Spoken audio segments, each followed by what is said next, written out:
नमस्कार दोस्तों, आप सभी का मैं अमेय खरे हमारे अमृतवाणी क्लासेस इस चैनल पे स्वागत करता हूँ।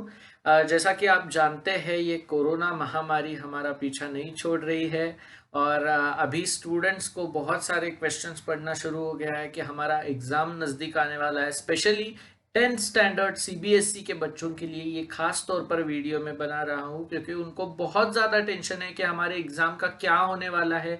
संस्कृत हमारा स्कोरिंग सब्जेक्ट है, हमें उसकी पढ़ाई ज़्यादा करनी है, पर कितनी पढ़ाई करें, कौन से टॉपिक्स आने वाले हैं या फिर कैसे पैटर्न होगा, ये बहुत सारी चीज़ें आपके दिमाग में चल रही होंगी। उन सभी चीज़ों का समाधान यहाँ पे करने का प्रयास मैं कर रहा हूँ। यस, तो पहली और ज़रूरी बात, आपका जो रिड्यूस सिलेबस है वो एनसीईआरटी के वेबसाइट पे ऑलरेडी पब्लिश हुआ है। अगर आपने वो देखा नहीं है तो ज़रूर आपको वो देखना है। दूसरी चीज़, अभी अभी कुछ दिनों पहले सैम्पल क्वेश्चन पेपर्स एनसीईआरटी के वेबसाइट पे आ चुके हैं, उनके साथ मार्किंग स्कीम्स भी आ चुकी है। तो आपको ये दोनों डॉक्यूमेंट देखने चाहिए। अभी फिलहाल इस वीडियो में हम लोग सैम्पल क्वेश्चन पेपर, संस्कृत का सैम्पल क्वेश्चन पेपर कैसा है और इस पे बेस्ड हमें किस प्रकार की स्ट्रैटेजी बना के अपनी पढ़ाई पूरी करनी है और पढ़ाई करके कैसे एग्जाम को अटेम्प्ट करना है, ये हम देखने वाले हैं। सीबीएसई की ये एग्जाम कब होगी ये अभी तक मुझे भी पता नहीं है। एनसीईआरटी का जब ऑफिशियल लेटर हमें मिलेगा, ऑफिशियल नोटिस जब एनसीईआरटी के वेबसाइट पे पब्लिश होगी, तभी हम लोग कह सकते हैं कि ये एग्जाम कब कंडक्ट होगी। पर ये एग्जाम होगी ये निश्चित है, तो क्योंकि सैंपल क्वेश्चन पेपर्स आ गए हैं, तो हमारे हाथ में ये चीज बचती है कि सैंपल क्वेश्चन पेपर्स के हिसाब से हम लोग अपनी पढ़ाई शुरू करें। तो क्या स्ट्रेटेजी होने वाली है अपनी, ये हम डिसाइड करेंगे इस वीडियो में। चलो then let's start this video. अगर आप बहुत ज़्यादा कंफ्यूज है कि ये जो sample question paper and marking scheme जो है वो कहाँ से डाउनलोड करनी है, कहाँ से लेनी है, तो डोंट वरी, मैंने ये जो लिंक है, ये लिंक आपके डिस्क्रिप्शन बॉक्स में, इसी वीडियो के डिस्क्रिप्शन बॉक्स में डाल दी है। तो आप वहाँ पे जाके उस लिंक पे क्लिक कर सकते हो और वो चीज़ें देख सकते हो। किसी कारण से मैं एनसीईआरटी के वेबसाइट से स्क्रीनशॉट निकाल के यहाँ पे नहीं शेयर करने वाला। यहाँ पे मैंने भी मेरे मोबाइल पे वो पीडीएफ डाउनलोड कर ली है और उसी पीडीएफ से एक एक पॉइंट करके मैं आपको बताने वाला हूँ। ये ज़्यादा इफेक्टिव रहेगा, ये मेरा मानना है। तो आप ये पूरा जो डिस्कशन है वो सुन के बाद में आप वो पीडीएफ देख सकते हो, या फिर पीडीएफ देख के भी ये जो मेरा कहना है वो सुन सकते हो, क्योंकि इसमें मैं कहने वाला हूँ कि आपको क्या क्या चीज़ें उसमें से करनी है, किस पे ज़्यादा कंसंट्रेट करना है, किस पे थोड़ा कम कंसंट्रेट करो तो चलेगा। ये चीज़ें मैं डिस्कस करने वाला हूँ। बहुत सी चीज़ें यहाँ पे बदली हुई है। प्रोमिनेंट पहला ही चेंज आपको दिखाई देगा, वो पहले ही पेज पे दिखाई देगा कि आपके क्वेश्चन पेपर में अभी तक तीन अलग अलग सेक्शंस हुआ करते थे, पर अब इस साल उसमें 2 सेक्शंस ही दिखाई देंगे। उसमें भी पहला सेक्शन जो है अविभागः, वो है बहुविकल्पात्मक, यानी कि एमसीक्यू पैटर्न में आपको पहला भाग होगा जो 40 मार्क्स का आपका पहला भाग है, और दूसरा भाग जिसमें आपको वर्णनात्मक जो प्रश्न है वो प्रश्न आपको दिखाई देंगे, और वो भी 40 मार्क्स, मीन्स इक्वल डिस्ट्रीब्यूशन उसका हुआ है। वर्णनात्मक 40 मार्क्स के लिए है एंड बहुविकल्पात्मक ये जो है वो है 40 मार्क्स के है। ये पहला इंपॉर्टेंट बदलाव है, ये आपको समझ लेना है।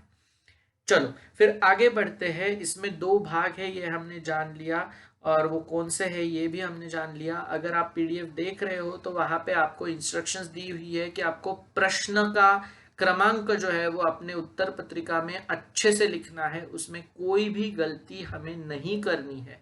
ये बहुत ही साधारण चीज है, पर कई बार हम जल्दी जल्दी में गलती कर बैठते हैं और हम मार्क्स खो देते हैं।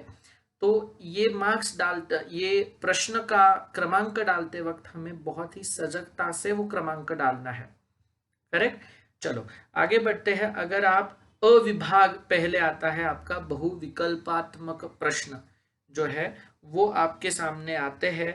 उसमें आपको पहले ही फेस करना पड़ेगा संधि और संधि छेद और संधि विग्रह के प्रश्न, राइट। तो संधि विग्रह के प्रश्नों के लिए आप अपने बुक के ही अंडर बहुत सारे संधिस दिए गए हैं अभ्यासों में, तो उन अभ्यासों में से भी संधि का आप पढ़ाई कर सकते हो।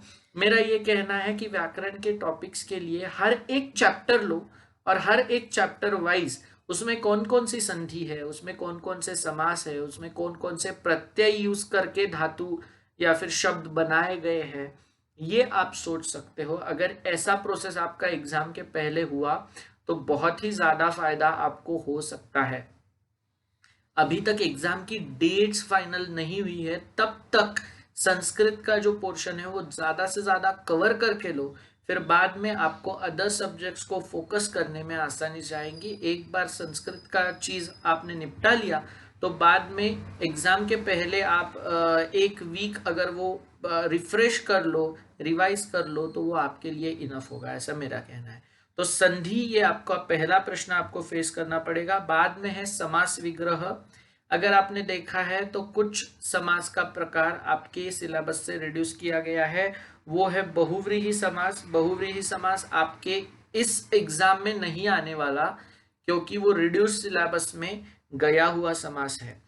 देन आपको प्रकृति प्रत्ययों को संयोज्य व विभज्य इन दोनों प्रकारों से लिखना आ सकता है। आपको पूरा क्वेश्चन दिया जाएगा, ब्रैकेट में एक क्रिया दी जाएगी और उसको कौन सा प्रत्यय लगाना है ये कहा जाएगा, और वो सही प्रत्यय आपको उस क्वेश्चन में लिखना है, उसके आंसर में सही प्रत्यय जोड़ के लिखना है, या फिर आपको प्रत्यय का जोड़ दिया जाएगा और आपको वो विभज्य मीन्स अलग करके लिखना है, करेक्ट। ये प्रश्न होगा। उसके बाद आपको वाच्य नियमानुसारम उचितम विकल्पम चिनुत, ऐसा एक क्वेश्चन है कि आपको वाच्य के नियमों के अनुसार आपको सेंटेंसेस लिखने हैं, वाक्य लिखना है। इसमें आपको ध्यान ये रखना चाहिए कि वाच्य में आपको लट लकार के ही रूप ज्यादा आने वाले हैं। केवलम लट लकारे ऐसे ही आपके सिलेबस में लिखा हुआ है, तो आपको लट लकार का ज्यादा अभ्यास करना है और इससे आपका वाच्य भी क्लियर हो जाएगा। मेरा ये कहना है आपसे, संधि, समास, वाच्य और प्रत्यय ये आपके पेपर में बहुत ही अहम भूमिका निभाते हैं, तो इनको कभी भी ऑप्शन में मत डालिएगा। ये बहुत पोटेंशियल होने वाले ये चैप्टर्स है। अगर आपको बहुत ज़्यादा स्कोर की ज़रूरत है तो ये चैप्टर्स बहुत अच्छे से कर लो, उसमें आपको अच्छा सा स्कोर मिलेगा। 40 मार्क्स के एमसीक्यू में से 40 मार्क्स अगर आप ले पा रहे हो तो आपका स्कोर बहुत ही ज़्यादा बढ़ेगा, क्योंकि वर्णनात्मक में भी आप अच्छा स्कोर कर पाओगे। तो बहुविकल्पात्मक में आपको ज़्यादा से ज़्यादा स्कोर करना है, व्याकरण का अभ्यास आपको ज़्यादा से ज़्यादा करना है। आगे हम बढ़ते हैं, बहुत सी सरल चीजें आगे आने वाली है, वो है संख्या और समय। ये दोनों चीजें आपको 8th स्टैंडर्ड में से ही अगर मैं गलत नहीं हूँ, यस 8th स्टैंडर्ड में से ही आपको सिखाई जाती है, 8th स्टैंडर्ड के आगे। तो 10th स्टैंडर्ड में भी समय और संख्या ये इनका योजन करके आपको वाक्य बनाने होते हैं। ज्यादा तौर पर समय पे आप फोकस करो, संख्याएं ऐसे ही आपको आती ही है, वो अगर एग्जाम में आए तो आप लिख सकते हो। समय पे थोड़ा कंसंट्रेट करो। 3 चीजें महत्वपूर्ण, सार्ध, सपाद और पादोन, ये जो 3 चीजें हैं ये कैसे वर्क करती है, इनके ऊपर विचार आपका होना जरूरी है। कई सारे बुक्स मार्केट में अवेलेबल है, कई सारे डाइजेस्ट अवेलेबल है, जिनमें से आप ये छोटे छोटे टॉपिक्स ले सकते हो। उसके बाद आपको इनका वाक्यों में प्रयोग करके उसको लिखना है, ये चीज आपको ध्यान में रखनी है। बाद में आता है वाक्यानुगुणम उचितम अव्यय पदम चिनुत। अव्यय पद, अव्यय क्या होते हैं और वो कौन सा अव्यय कहाँ पे यूज किया जाता है, इसके अभ्यास के लिए भी आपके जो व्याकरण के कुछ सप्लीमेंट्री बुक्स है, एनसीईआरटी का अभ्यासवान भवो हो, तो वो आप रेफर कर सकते हो। उसमें से आपको देख के कौन कौन से अव्यय और उनका क्या क्या अर्थ है, अभ्यासवान भव में बहुत ही अच्छा सा टेबल दिया हुआ है, उस टेबल में बहुत सारी जानकारी है, तो वो देख के आप सरलता से ये क्वेश्चन सॉल्व कर सकते हो। आपको बहुत सारे ऑप्शंस मिलने वाले हैं। 4 ऑप्शंस में से एक ऑप्शन अगर आपको सिलेक्ट करना है तो संस्कृत के पेपर के लिए ये बहुत ही महत्वपूर्ण चीज है, क्योंकि आपको ये बहुत आसान जाने वाला है, पर एट द सेम टाइम आपको बहुत ही चौकन्ना रहना पड़ेगा, क्योंकि वो ऑप्शंस जो है वो घुमा फिरा के पूछे जा सकते हैं डेफिनेटली। ओके, तो यहां तक हमारी बात हुई है। अब आगे अगर हम देखें तो अशुद्धि संशोधनम करके एक प्रकार आपको मालूम है। अशुद्धि संशोधन में भी आपको ऑप्शंस दिया जाएगा और उस ऑप्शन को आपको करेक्ट ऑप्शन को चूज करना है, यही आपका काम है इस यहां तक के पेपर में।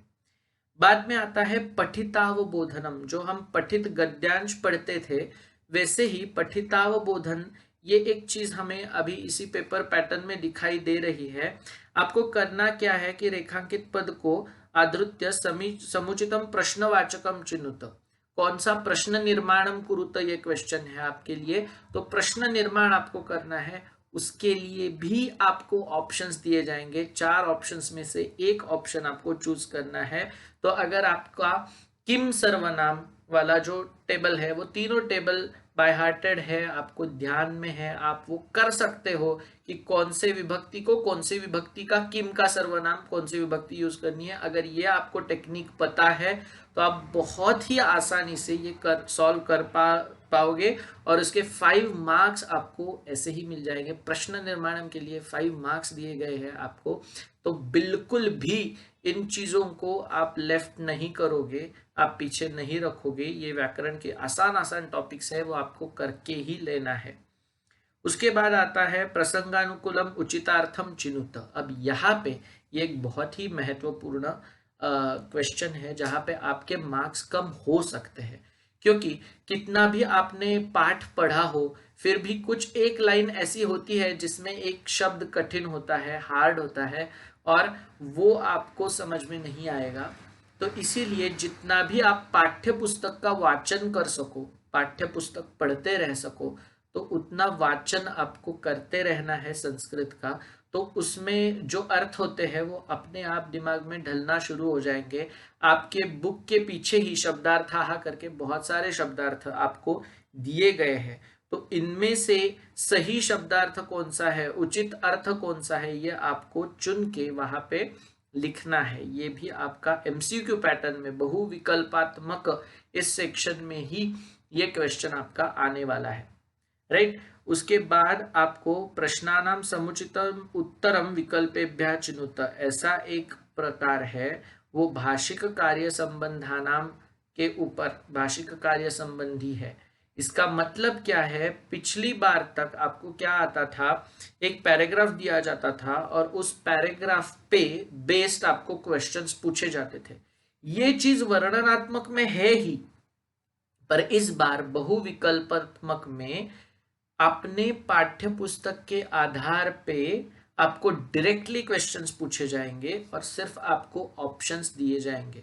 अगर आपके सामने वो सैंपल क्वेश्चन पेपर है तो आपका पहला ही क्वेश्चन अगर आप देख लो, दुर्दांतर दशनैरमुना स्यान्नैव जनग्रसनम अस्मिन वाक्ये विशेष पदम किम। अब ये शुचि पर्यावरणम पाठ से निर्धारित एक क्वेश्चन है, तो इसमें उन्होंने पूछा है विशेष पद कौन सा है, आगे के क्वेश्चन में पर्याय पद कौन सा है, आगे के क्वेश्चन में पूछा है क्रियापद कौन सा है, विलोम पद कौन सा है।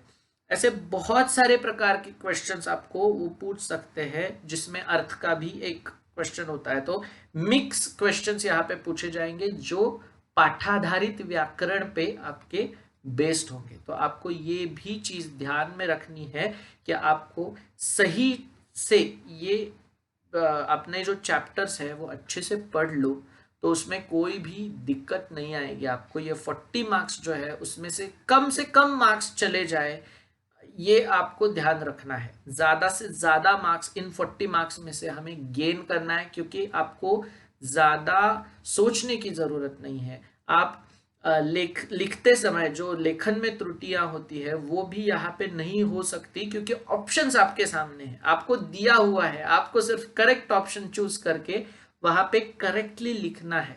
वो ऑप्शन लिखते वक्त अगर आप लेखन में गलती करते हो तो वहां पे आपके मार्क्स रिड्यूस होने की संभावना जरूर है। तो जो लिख रहे हो वो अच्छे से लिखना है। इसके लिए लेखन सराव भी आपको करना बहुत ज़्यादा ज़रूरी है। ये चीज़ अभी से, ये सारी चीज़ें अभी इसीलिए कह रहा हूँ कि आपको ये पता चले कि आपको अब क्या क्या करना है, किस प्रकार से अपने आप को मोल्ड करना है कि ये एग्ज़ाम आप सक्सेसफुली दे सको, 10th की संस्कृत की सीबीएसई की एग्ज़ाम, राइट। चलो फिर ये सेक्शन जो है पूरा ए सेक्शन, ये आपका ए सेक्शन यहाँ पे समाप्त होता है। अब बहुविकल्पात्मक जो प्रश्न है वो यहाँ पे समाप्त हो चुके हैं। आगे जो है वो वर्णनात्मक प्रश्न है। उन वर्णनात्मक प्रश्नों के लिए आपको क्या तैयारी करनी है और उसमें क्या क्या चीज़ें आ सकती है, क्या चीज़ें आप नहीं भी करोगे तो चलेगा, ये हम डिस्कस करेंगे हमारे अगले वीडियो में। तब तक आप व्याकरण का अच्छे से अभ्यास करते रहो। मैंने जो जो चीज़ें बताई है वो आप कर सकते हो। पाठ को आपको पढ़ते रहना है, शब्दार्थों को आपको पढ़ते रहना है, व्याकरण का बहुत अच्छे से सराव करना है। उसमें भी समास, संधि, प्रत्यय और वाच्य ये आपको कभी छोड़ने नहीं है। समय और संख्या बहुत ही आसान चीजें हैं। विशेष्य, विशेषण पद, क्रियापद, कौन सा करता है, कौन सा कर्म है, ये छोटी छोटी चीजें आपको याद रखनी है। ये हो गई हमारी समरी, और अभी मैं ये वीडियो कंक्लूड कर रहा हूँ। आपको अगले वीडियो में सेकेंड सेक्शन में क्या क्या है और आपको क्या क्या करना है ये मैं बताऊंगा। तब तक के लिए आपसे विदा लेता हूँ, अगले वीडियो में मिलते हैं। Thank you so much. Amritvani Sanskrit भाषा नैव क्लिष्टा न च कठिना। धन्यवाद।